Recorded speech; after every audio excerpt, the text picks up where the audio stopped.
capítulo 6, versículo 13, diz assim. Nós vamos ler o 13, o 16 até o 20.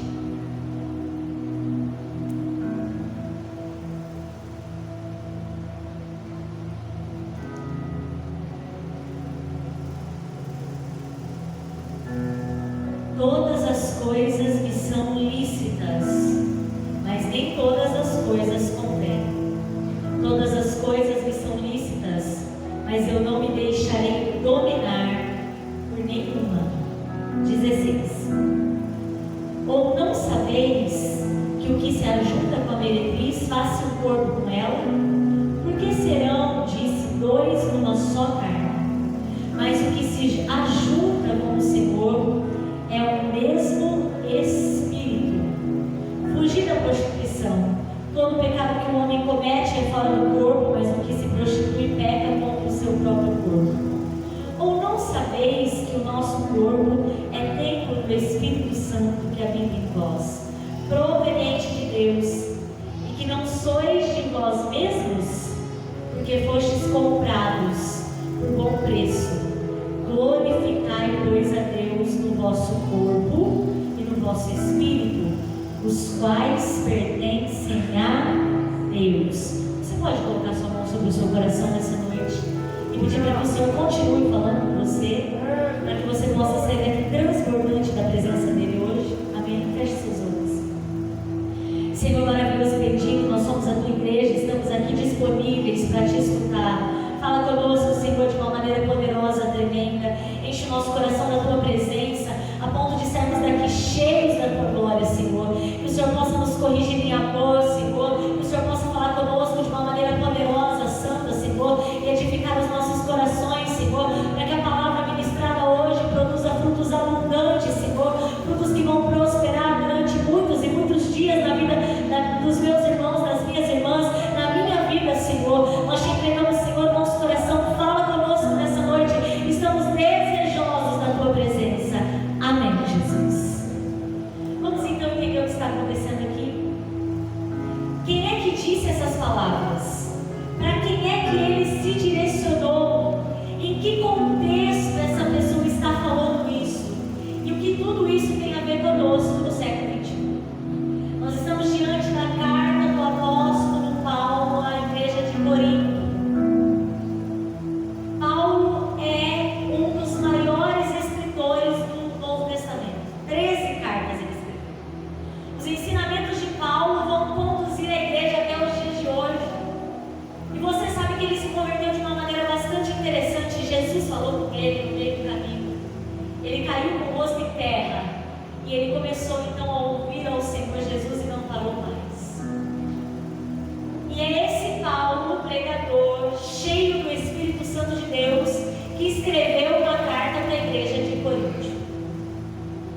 E como é que era essa cidade? Onde é que estão essas pessoas?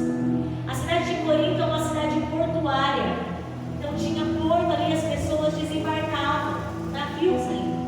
É uma cidade que tinha um grande tráfego de pessoas.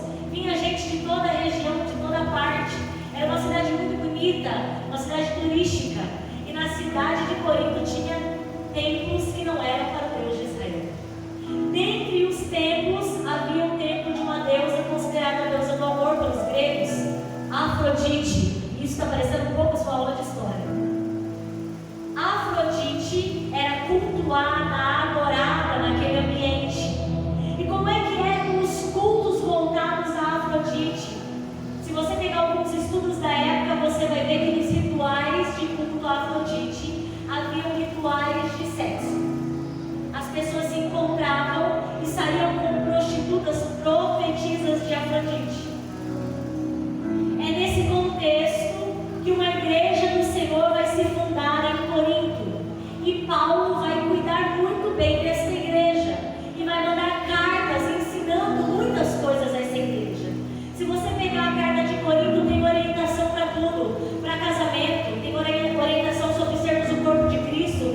versículo que eu peguei é um versículo extremamente famoso da Bíblia Sagrada. Tudo me é lícito, mas nem tudo me convém. E aí eu fui pesquisar, porque eu gosto de saber a origem das palavras e o seu significado. O que significa lícito? Nesse contexto aqui significa permitido. Todas as coisas estão permitidas a mim. Eu posso fazer o que eu bem entender, porque eu sou dotado de livre arbítrio. Hoje eu escolhi estar na casa do Senhor. Hoje você escolheu estar na casa do Senhor. Isso é muito bom. Nós podemos escolher não vir mais à igreja, é uma escolha nossa. Ninguém vai nos pegar em casa e dizer você tem que ir para a igreja. Paulo sabia que a igreja do Senhor é dotada de livre arbítrio. Não há imposição para servir a Deus. Nós escolhemos estar aqui. E como nós já ouvimos nessa noite, não há lugar melhor para estar do que a casa do Pai. Então todas as coisas estão disponíveis para mim e são possíveis para que eu usufrua delas. Eu tenho livre-arbítrio para escolher. Mas Paulo vai dizer, nem todas as coisas me convêm. E o que isso significa? Significa que eu posso escolher, mas nem tudo que eu posso escolher vai ser de bom proveito para mim. Eu posso escolher, mas nem todas as escolhas que eu fizer podem ser proveitosas. Sabe o que o Senhor está nos dizendo nessa noite? Que nós somos dotados de escolha e que você precisa ser direcionado por Deus para fazer a escolha certa. Você é dotado de escolha. E se existe uma fase da vida que requer escolha, é a juventude. É o período mais bonito. Vocês vão ver quando tiverem a minha idade de 35 anos, você vai dizer, meu Deus, como era bom ser jovem.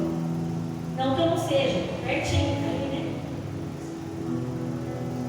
E sabe o que acontece? É um período de escolhas.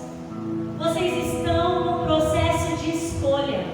Vocês vão escolher um companheiro para compartilhar a história de vida de vocês.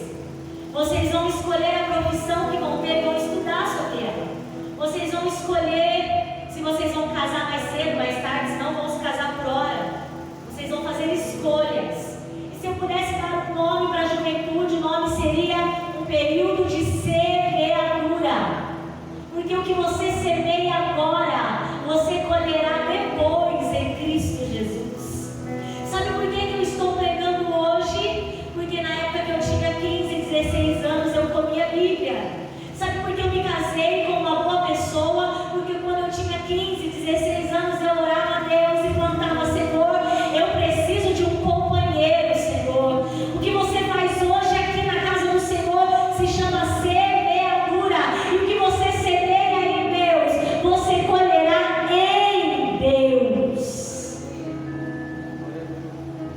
É um processo de semeadura, juventude. Quando eu tinha a idade de vocês, eu precisei escolher uma profissão. Eu precisei escolher uma faculdade. Eu precisei escolher em que área eu iria atuar. E a semeadura é um processo da gente entender o que Paulo disse. Tudo me é lícito, está aí o mundão, tem tudo aí disponível. Mas nem tudo me vai tirar proveito, me será bom. E é isso que Paulo estava dizendo para o pessoal de Corinto. Ó, tem um monte de coisa aí fora. Tem um monte de coisa aí que parece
alguém e torne-se diante do Senhor uma só carne com essa pessoa. Quando você mantém relações sexuais, eu tenho essa liberdade, pastor, eu pergunto, porque eu fiquei pensando muito no que diria a vocês.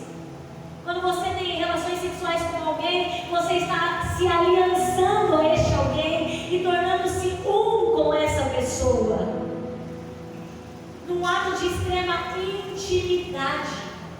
É por isso que o cristão, que é corpo de Cristo, não cede o seu corpo a qualquer um. E aí Paulo estava dizendo lá fora, essa prática é comum, a prostituição, mas para vocês que conheceram a Cristo, não.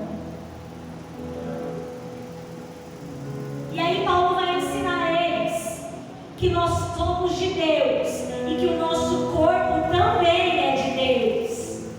Há uma falsa ideia que o Senhor almeja só as nossas emoções. A Bíblia Sagrada aponta para uma tricotomia. Nós somos corpo, alma e espírito. Corpo é matéria, sinais vitais, fisiologia, química pura. Corpo é o que? É biológico. Nós temos sensações, reações, hormônios. Isso é corpo. Mas nós também sabemos que nós somos dotados de alma. Só existimos porque temos uma alma. E a alma é o setor da consciência, das nossas intenções, da nossa racionalidade, das nossas emoções. E o nosso espírito é o que nos liga a Deus. Você não é só alma, o Senhor também quer o seu corpo. Você não é só corpo, você também é espírito. E o Senhor te quer por completo. Tudo que há em você pertence ao Senhor. E é isso que Paulo está ensinando eles. E ele vai dizer assim, ó, que quem se une com a prostituta torna-se uma só carne com ela. Mas quem se une com Deus torna-se um só espírito. Sabe o que isso quer dizer? Que depois do sacrifício de Jesus, você e Deus são um. É Ele em você e você nele. E se você trocar essa comunhão e essa intimidade por qualquer coisa, então você nunca valorizou o sacrifício de Cristo na cruz do Calvário. Quem se une com Deus torna-se um único espírito com Ele. Foi o que Paulo disse aqui, nós lemos. E ele vai dizer o que mais? Foge da prostituição porque era um pecado para o corpo.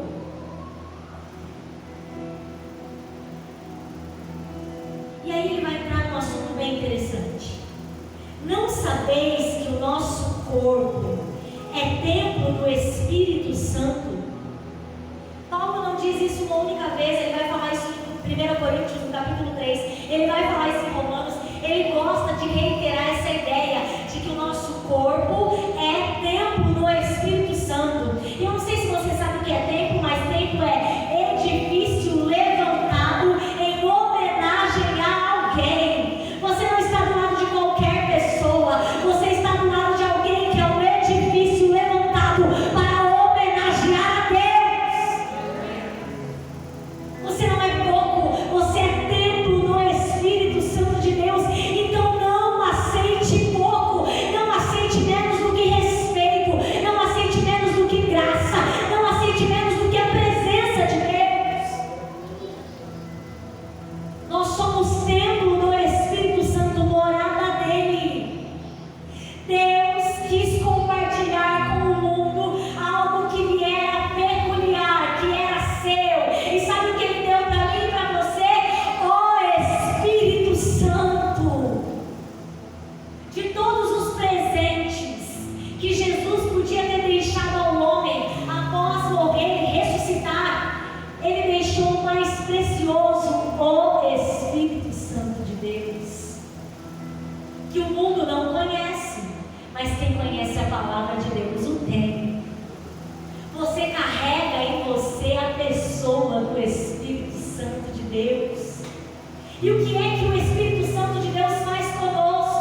Santo. E olha que eles andavam com Jesus. Eles eram um, mas depois da descida do Espírito Santo, até o discurso de Pedro parece Jesus falando. O Espírito Santo nos deixa mais parecidos com Jesus. E é isso que nós vamos buscar nessa noite. A presença do Espírito Santo de Deus. Ora, não sabeis que sois templo do Espírito Santo, que habita em vós, proveniente de Deus, e que não sois de vós mesmos. A gente só está cuidando do que é de Deus. Quando a gente se arruma para vir na igreja, a gente está cuidando do que é de Deus. Quando a gente coloca uma boa roupa, aquele tênis legal, a gente só está cuidando do que é de Deus. Quando você ora, você está cuidando do que é de Deus. Você não é seu, você é de Deus. Nós vimos aqui que fomos comprados. E quem foi comprado não se vende. Há algo muito interessante aqui, nós vamos explorar agora. Renata, mas eu preciso aceitar a Cristo? Preciso. Eu preciso confessar? Eu preciso. Preciso dizer que Ele é meu único e suficiente Salvador? Eu preciso dizer. Por quê? Porque quem confessa publicamente será confessado diante de Deus, que é parte do corpo de Cristo. E quem mais, Renata? Eu vou te dizer uma coisa. Nós não somos nossos, somos do Senhor. E por quê? Vou te explicar agora. Quando nós aceitamos a Cristo como nosso único e suficiente Salvador, a gente aceita o que Ele fez na cruz. E o que é que Ele fez na cruz? Ele pagou o preço por mim e por você. O que é que Jesus fez na cruz? A Bíblia vai dizer que no passado, lá, quando Deus estabeleceu uma relação com o homem, e Adão e Eva quebraram esse relacionamento com Deus, e entrou o pecado, para que o homem pudesse ter acesso a Deus, eles precisavam agora usar de subterfúgios direcionados por Deus, que era o sangue de animais. Então o homem pecava, e dependendo do pecado, ele tinha que trazer um animal, e esse animal ia ser ofertado pelo sacerdote, em representação ao pecado do homem, da mulher, e esse pecado ia ser perdoado. Você já pensou alguém chegando com um boi bem grande, quer dizer que o pecado tinha sido daqueles? E alguém chegando com os passarinhos pequenos, era o pecado um pouco menor. Era uma forma de ter acesso a Deus e de ter perdão dos pecados. Mas quando Jesus vem ao mundo com um propósito de salvação, Jesus vai subir na cruz do Calvário e todo mundo que morria na cruz era maldito. E vai assumir os pecados de toda a humanidade, todos num único corpo. E quando Jesus morre na cruz do Calvário e derrama o seu sangue, ele diz lá em João 19:30, tetelestai, está consumado. O que é que Jesus diz? Está pago, está aniquilado, a dívida se encerrou, vocês não serão mais culpados pelo pecado, eu estou comprando vocês de todo o pecado. Jesus pagou por mim e por você, e é por causa dele que nós podemos estar na igreja, orar e sentir a presença de Deus. Não troque isso por nada. Ele comprou a mim e a você. Ele disse: esse daqui, ó, é meu. Nós não tínhamos valor, mas ele foi lá e comprou. E a Bíblia vai dizer que foi por um bom preço. O que é preço? É valor, é custeio. Então toda vez que alguém quiser te menosprezar ou te diminuir, você precisa entender que o seu preço foi muito alto para isso. Nós vivemos numa geração que precisa impressionar, que precisa ser aceita. Isso não é de agora, mas a questão do ser aceito é tão pulsante que às vezes a gente se diminui para ser aceito. Não, você foi aceito por Jesus e isso basta. Não há lugar melhor para andar do que estar na presença de Deus. O preço foi pago por Jesus e foi um bom preço. E vai dizer aqui, ó, glorificai. Você sabe o que é glorificar?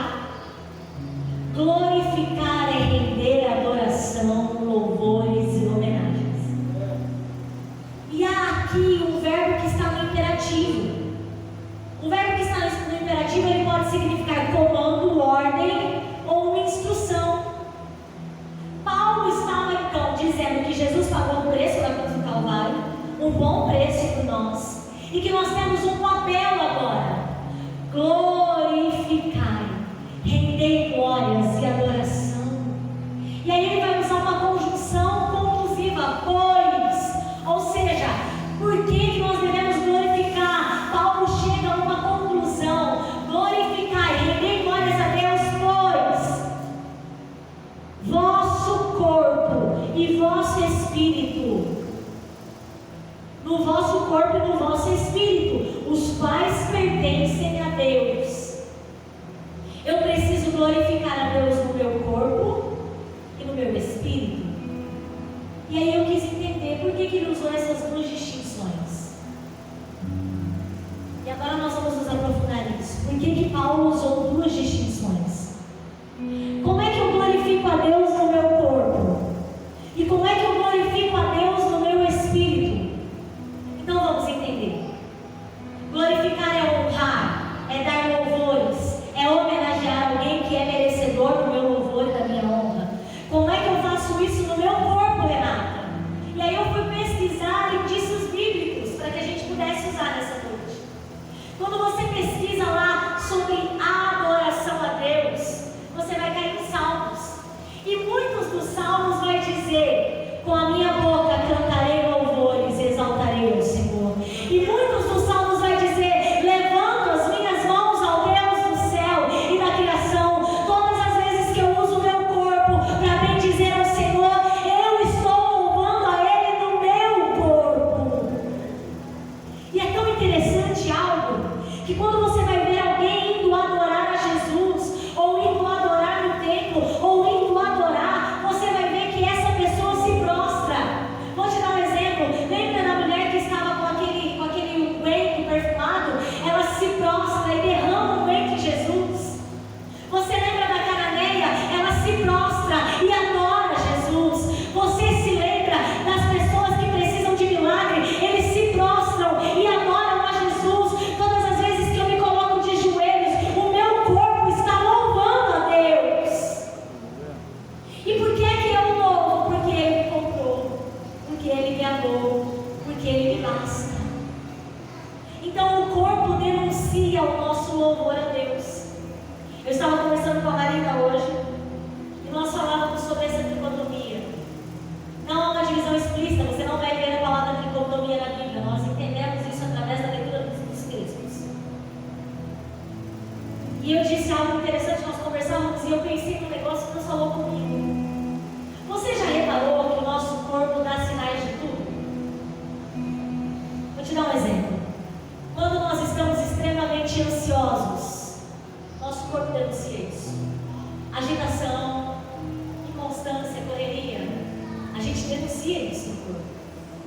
Quando nós estamos muito felizes, a gente sorri com os olhos, de máscara dá para ver a gente sorrir. Porque está muito feliz, o nosso corpo denuncia o nosso estado de espírito. O nosso corpo também denuncia como é que está a nossa alma. Por que muitos jovens mutilam o corpo? Porque estão com a alma infeliz. E eles precisam extrapolar essa infelicidade. Então eles vão demonstrar essa infelicidade cortando, mutilando o corpo. O corpo traz a marca da alma e do espírito. Uma pessoa que está cheia de Deus não se contém, levanta a mão, adora, cai de joelho, chora. O corpo denuncia que ela está cheia do Espírito Santo de Deus. Uma pessoa entristecida, o corpo denuncia. A pessoa anda mais para baixo, a pessoa anda mais assim, a voz é mais frágil, mais trêmula, mais fraca. Mas uma pessoa cheia de Deus canta com alegria. O nosso corpo denuncia o que a nossa alma e o nosso espírito estão sentindo. Então, se você está cheio de Deus, denuncie nessa noite, levante as suas mãos para adorar ao Todo-Poderoso. É por isso que precisamos adorar no corpo, porque Ele denuncia o nosso estado de espírito. Ele mostra as nossas emoções. Por que uma pessoa em depressão não tem coragem de se levantar? Porque o corpo está com a alma. E é sobre isso que o Senhor está ministrando nessa noite. mudar o seu estado de espírito para também mudar o seu corpo. Você crê nisso? E aí, Renata? E aí que o corpo denuncia muitas coisas. E é por isso que Paulo nos ensinou a adorar o corpo.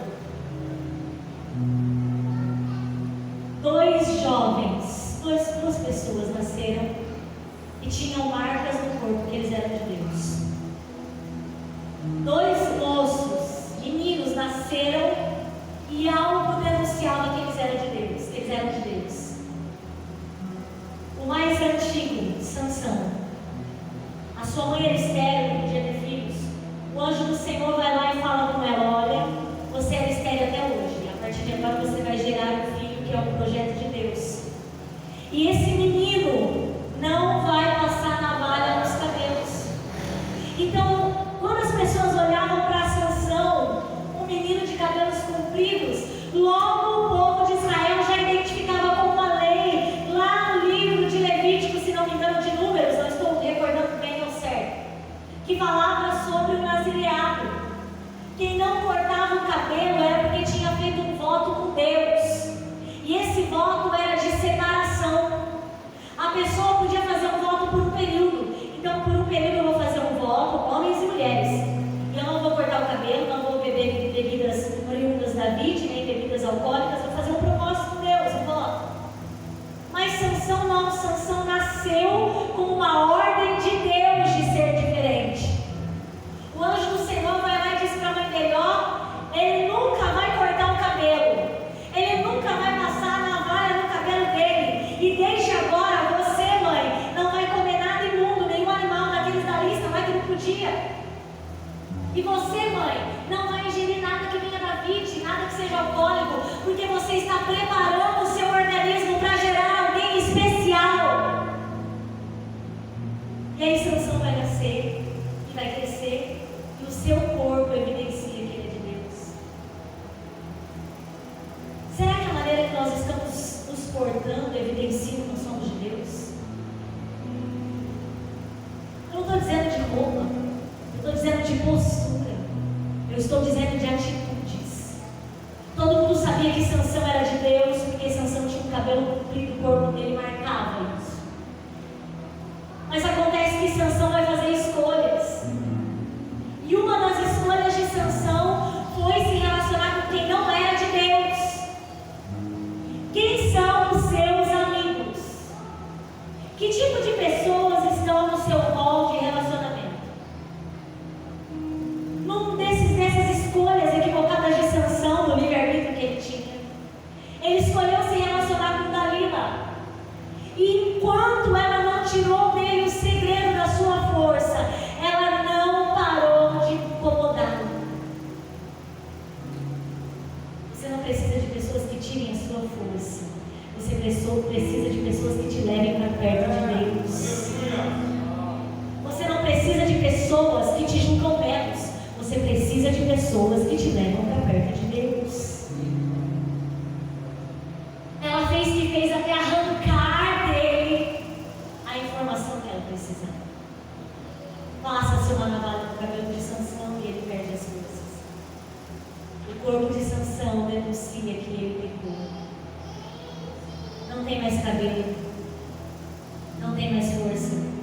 É bem verdade que a força estava na obediência ao voto, mas o corpo de Sansão está marcado pelo pecado. E nessa noite, nós estamos diante de jovens que serão marcados não pelo pecado, mas pela presença do Espírito Santo de Deus. E quem é o segundo? O segundo é o moço que você conhece. Acredita que ele nasceu na igreja? Quase, literalmente. Foi tão pequenininho para lá que quase nasceu na igreja.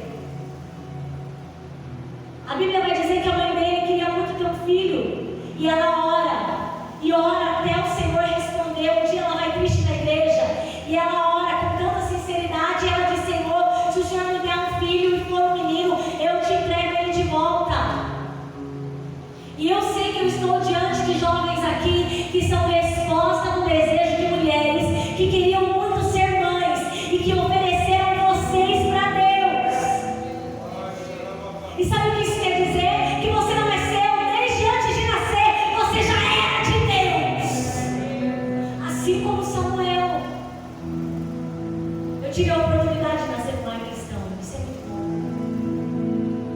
E a minha vida inteira eu almejei as coisas de Deus.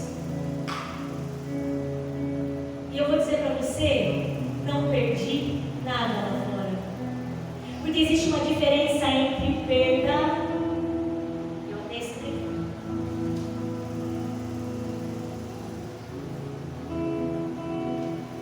E renúncia. Perder significa prejuízo. Renúncia não. Renúncia significa escolha. Abster-se de. Você não está perdendo na igreja. Você está renunciando tudo quando vem para a igreja.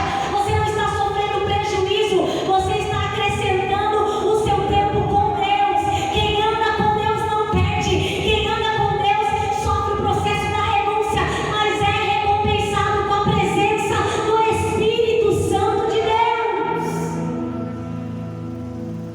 A diferença entre perder e renúncia é que perder significa prejuízo e renunciar significa escolha. Abster-se de alguma coisa. E aí a Bíblia vai dizer que Ana ora e nasce um menino. E o menino é Samuel. E eu vou falar rapidinho de Samuel.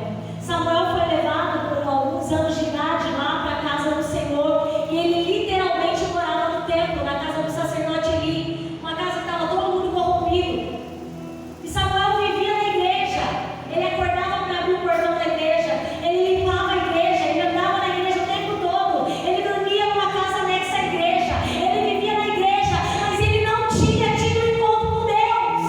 Eu não sei se você está vindo na igreja pouco ou muito, mas não adianta nada vir sem se encontrar com Ele. Você veio, então vem por inteiro e se encontre de verdade com Ele. Um dia Deus fala: Samuel. E ele não sabe que é Deus, porque ele não tinha uma intimidade com Deus. Mas Deus não desiste de chamar Samuel até que ele responda: eis-me aqui, Senhor. O Senhor não desistiu nem de mim nem de você. Até que você responda: eis-me aqui, Senhor, Ele vai te chamar. Até que você diga: eis-me aqui, eu estou pronto para viver o que o Senhor tem para mim. Depois daquele dia, até a sua morte, Samuel ouviu a Deus. Foi juiz, foi profeta, foi sacerdote. Não passou na malha do seu cabelo, foi homem de Deus. O seu corpo marcava a presença e o voto da mãe com Deus. Você precisa adorar a Deus também no seu corpo. Tudo que há em você, e corpo está relacionado a atitudes e a postura, eu já te expliquei isso. Você é um adorador, então tenha postura de adorador. Você é um adorador, então haja como se fosse, fale como se fosse, vista-se como se fosse, ande como se fosse, porque você é um adorador. E aí Paulo vai dizer: adore o Senhor no corpo e no espírito. Aí no discurso de Jesus, eu já estou dizendo, um dia Jesus vai ter um encontro com uma mulher no poço. Aquele dia Jesus mandou os discípulos comprarem comida para ficar sozinho com ela. Os discípulos vão comprar comida e Jesus vai se encontrar com a samaritana. Você conhece bem essa história. E no diálogo com Jesus, surge uma dúvida da samaritana. Porque você sabe que os samaritanos eram de Israel, eles se romperam nas tribos lá, no abrigo lá de reis. E se romperam depois do filho de Salomão enterrado. E aí eles têm uma rixa com os judeus. E eles, uns adoram um lugar e outros adoram em outro lugar. E aí ela vai falar com Jesus, e Jesus está falando sobre água, sobre matar a sede. E ela está achando que Jesus vai encher o cântaro dela de água e ela nunca mais vai beber água, vai ficar cheia pro resto da vida. E Jesus falando de coisas espirituais. E aí a Bíblia vai dizer que numa conversa ela vai dizer: mas onde a gente tem que adorar? E aí Jesus diz o seguinte: está vindo o tempo, já chegou, em que os verdadeiros adoradores adorarão em espírito e em verdade. O que é adorar a Deus em espírito e em verdade? Adorar a Deus em espírito e em verdade é adorar a Deus com sinceridade, é adorar a Deus por tudo que Ele é adorar a Deus com a sua alma, é adorar quando vai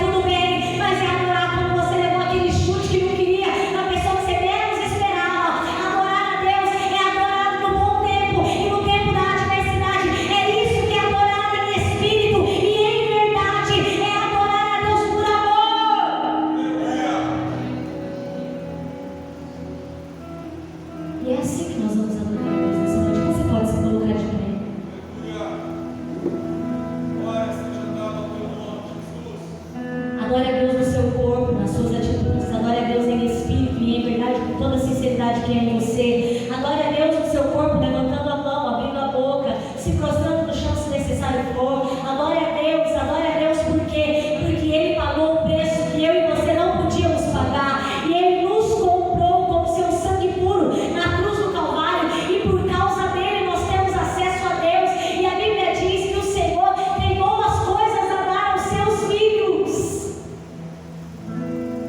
Seja cheio do Espírito Santo de Deus. Nós vivemos num mundo de influencer, né? Está na moda, é uma profissão muito moda, muito atual, que rende muito dinheiro. Se você perguntar para as crianças agora, eu sou professora de criança agora, você dizer o que você quer ser, eles vão falar youtuber. Até eu tenho um canal, irmãos. Deixa eu falar dele, eu esqueci. Pregadora Renata Lopes. Acessa lá, temos 45 vídeos de pregação. Você acessa lá e vai comendo Bíblia. É gostoso, né? A gente come Bíblia, a gente fica satisfeito. Sabe o que acontece? Eu fui pesquisar o que é influenciador. Influenciador é alguém que dita comportamentos. Alguém que tem autoridade para motivar outra pessoa. E se eu te disser que nós temos um influenciador? E o nome dele é Espírito Santo de Deus.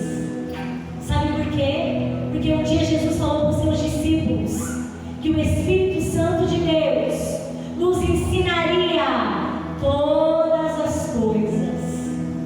Então você tem alguém para governar a sua vida, para influenciar os seus modos de viver e de agir.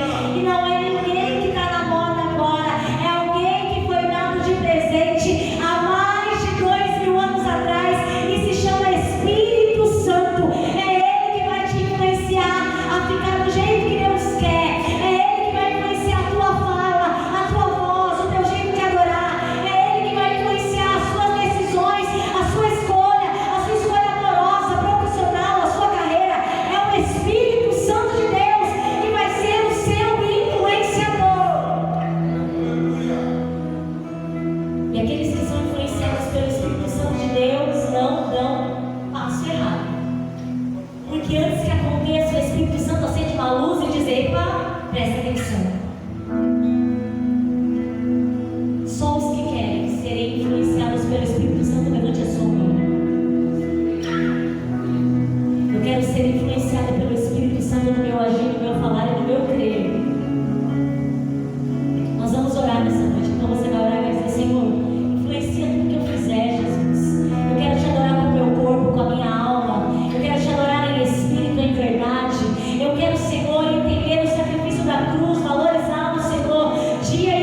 Espíritos, fala conosco, Senhor.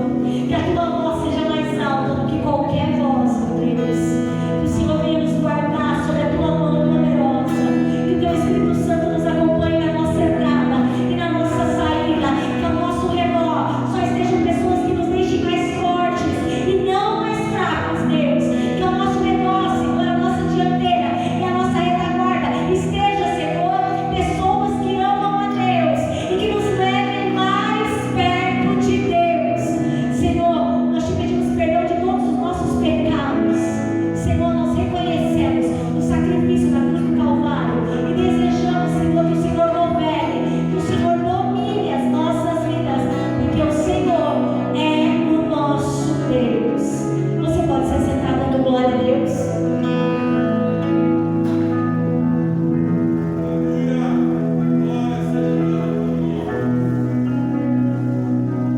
Eu tinha um desejo muito forte de fazer uma universidade pública. E eu ganhei um cursinho na prefeitura municipal. Eu fiz um ano de cursinho, de graça, no colegião. Imagina, filho de pobre estudando no colegião. Só Deus está fazendo um negócio desse. E naquele ano eu prestei o vestibular e não entrei. E eu fiquei muito triste. Eu falei, Senhor, o Senhor me deu um cursinho, eu não entrei. Um dia o pastor Nelson orou comigo. Meu amigo, ele é pastor da mesma geração que eu, de jovens. E ele disse assim, Renata, tudo que você aprendeu no cursinho, o Espírito Santo vai te lembrar. Amém. Saí com aquela palavra no meu coração. No ano seguinte fui prestar de novo. E eu tinha uma prova dissertativa, questões abertas, de história, geografia, era bem específica. A hora que eu sentei para fazer a prova, era como se o professor de história estivesse falando comigo. O Espírito Santo abriu minha mente de tal maneira que eu me lembrava do cursinho e escrevia, porque aquilo que o Senhor falou para mim, Ele cumpriu. E naquele ano eu entrei na Unesp, que era o desejo do meu coração. O Senhor vai realizar o desejo do coração de jovens aqui nessa noite. Sabe por quê? Porque você decidiu ouvir o Espírito Santo de Deus. Quando eu prestei a prova, a gente esperava, a gente fazia 3 etapas, eram dias espaçados. Não, eram dias seguidos. Sábado, domingo e segunda. Demorava um mês para sair o resultado. Aquele mês era um mês muito aflitivo, a gente ficava, com o coração na mão. E eu fui no culto de jovens. E o líder dos jovens disse o seguinte: feche os seus olhos aí e começa a ver você no lugar do seu sonho. Eu nunca tinha entrado na Unesp. Eu queria entrar lá, mas eu nunca tinha entrado lá. Ele disse, feche os seus olhos aí. Eu estava esperando a resposta. E eu comecei a me imaginar dentro da Unesp. Eu nunca tinha ido para a Unesp, mas eu comecei a me ver lá dentro. E quando eu me via lá dentro da Unesp, meu coração se alegrava e dizia, meu Deus, eu estou cheia de certeza que vai ser agora. E um dia eu estava trabalhando, aquele dia que tudo de ruim acontece, até formiga comeu meu doce aquele dia. Naquele dia o meu patrão chega e diz assim, Renata Lopes, falei, sou eu. Você entrou na Unesp. Sabe o que o Senhor está te dizendo? Que se você andar com Deus, os seus projetos não serão seus, serão de Deus. Eu vim falar com os jovens nessa noite, que se comprometerem com Deus, Deus terá um compromisso com você. Se comprometa com Ele, Ele pagou um preço muito alto pela sua vida. Quanto mais você se compromete com Deus, mais Deus se compromete com você. Foram 5 anos, o curso era noturno, foram 5 anos de letras. Eu fiz um propósito com Deus, Senhor, eu não vou perder um ensaio de sábado. E eu trabalhava 8 horas por dia, viajava de noite para ir para o Unesp, fazia um curso à noite. E de final de semana eu tinha que correr